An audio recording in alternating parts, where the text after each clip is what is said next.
Well, hi. So last week, if you recall, I actually shared an article from the Financial Times that was written by Emma Jacobs. And that article really talks about why people are using executive coaches, why they almost seem necessary at this point. And what I thought I would do is I would just tell a little bit of my journey towards getting coached and then being a coach. And where it really began is several years ago. I think anybody looking in from the outside would have said that, wow, she's got a successful career, great family, like yeah, I'm envious of her life, everything is going great. But inside, I was not happy. I had lost my sparkle, right? I'd lost my internal, and I was looking every place else to get it. I was looking, if I change this, if I change that, if I change this circumstance, if I change that circumstance, if this circumstance was different, well, then I'd be happy. And while certainly there's truth to changing certain things can definitely make things different for a time and make things a little happier for a time.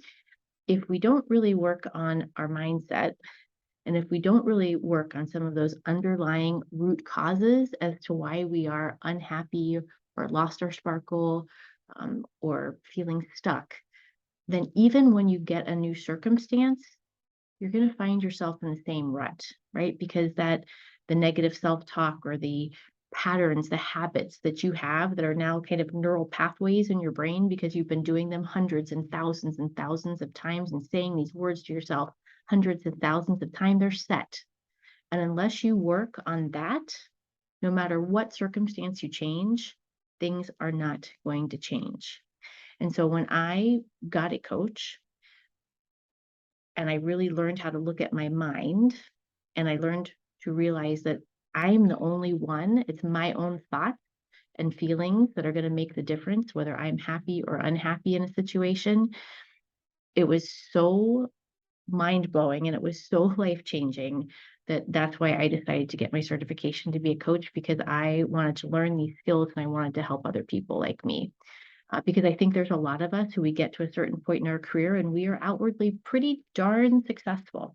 We've kind of done all the stuff, checked all the boxes, but there's still something that's gnawing at us. There's still something that's not quite right.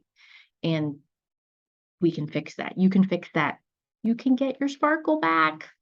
So stay tuned if you want to get your sparkle back, or if you think you've lost your sparkle, and that sparkle is for men too. It's okay, right? So you still have sparkle inside you that everybody can see or not see.